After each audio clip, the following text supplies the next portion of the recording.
بحب لو تضيق الأرض نسكن كل قلب. Kenapa sih Ustadz kita kok jarang banget bisa bertobat khusyuk Ustadz? Ya karena kita tidak sensitif sama dosa. Kenapa kita tidak sensitif sama dosa? Sudah terlalu sering sampai akhirnya kita tidak merasa itu dosa lagi. Orang kalau sudah berduaan sama perempuan terus pertama kali menyesal, dua kali menyesal, tiga kali menyesal.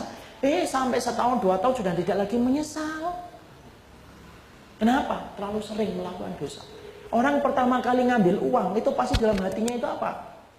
Ya Allah, moga-moga ini terakhir kalinya saya ngambil. Itu pertama kali. Dua kalinya, ya Allah, moga-moga ini saya bertobat. Sudah berubah. 3 kali, 4 kali, 5 kali sudah merasakan nikmat. Sampai apa akhirnya? Sudah kebal itu hatinya. Lalu apa yang menjadikan kebal hatinya? Sampai tidak merasakan lagi dosa. Kalau dosa itu sudah terlalu terbiasa, apa yang terjadi ikhwan? Kenikmatan itu hilang dalam ibadah.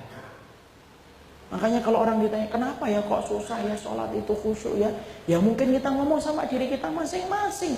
Karena kamu terlalu menikmati maksiat sampai Allah cabut kenikmatan dalam ibadah.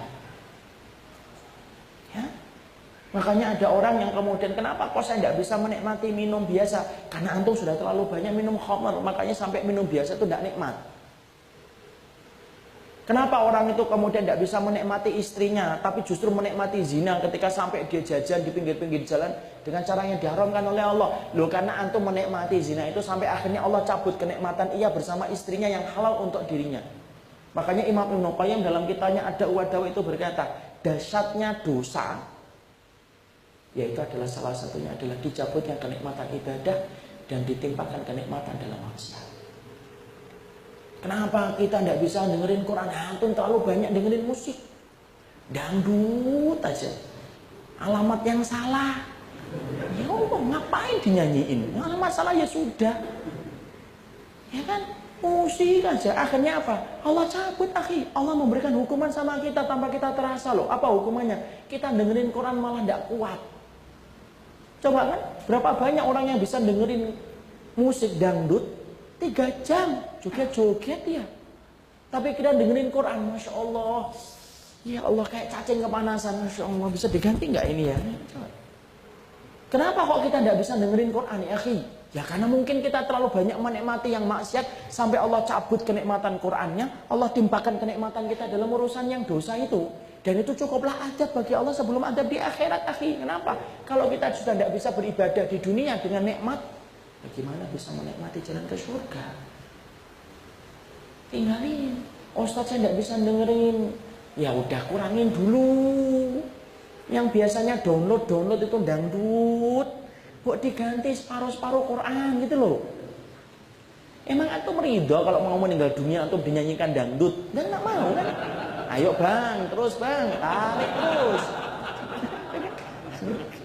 Nggak ada ikhwan.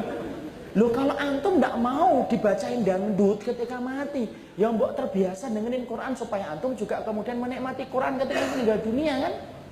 Kadang-kadang kita nyampein kayak gini loh. Saya pernah itu ada seorang pedagang itu marah sama saya. Kenapa? Karena setiap saya makan lontong, ada lontong di kompleks saya jualan lontong sayur. Setiap saya makan di situ dengerin dangdut aja. Saya pertama kali sehari, 2 kali, 3 kali, 4 kali saya diem aja.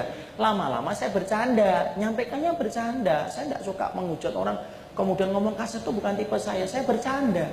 Pak, iya Pak, kalau misalkan dengerin dangdutan gini, mbok sekali-kali di ini Quran. Kan nanti kalau kita mati kan juga tidak mau kan dengerin dangdut. Bapak mau nggak kalau meninggal dunia itu dengerin dangdut itu? Ya tidak mau. Ya sudah, mbok sekali-kali dengerin Quran. Alah, tidak usah lah Pak. Orang itu iman tergantung hatinya. Loh ya iya, mana ada iman tergantung kepalanya? Tidak ada, tergantung hatinya. Tapi kan tetap penting mendengarin Quran. Kenapa? Loh, kalau kita nggak bisa nikmatin Quran, ikhwan, jangan harapkan kalimat la ilaha illallah itu membantu kita. Loh, kita tidak pernah mendengarkan dan menyertakan kalimat itu dalam kehidupan kok. Antum dan saya kan pasti pingin. Ada nggak orang yang bayangin, Masya Allah, moga-moga nanti ketika saya mati, saya lagi joget. Tidak ada yang mau. Tapi ironisnya adalah Ketika kita tidak mau dimatikan dalam keadaan mendengarkan sesuatu yang menurut kita tidak baik, kita dengarkan di waktu mati. Lalu kenapa kita menikmatinya di waktu hidup? Tapi saya nikmat Ustaz. Itu bukan karena nikmatnya, karena kita sudah terbiasa dengerin itu sampai Allah cabut kenikmatannya kita kepada Quran. Fungsinya gimana? Paksa dengerin Quran. Ngantuk, nggak apa-apa, tidur. Kalau ngantuk, dengerin lagi. Lama-lama kan nikmat itu.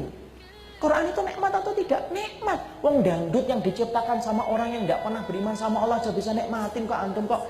Apalagi Quran yang diturunkan dari Allah, pemilik alam semesta ini, pasti lebih nikmat. Kalau akhirnya kita tidak bisa nikmatin, itu bukan yang salah Qurannya, yang salah hatinya kita.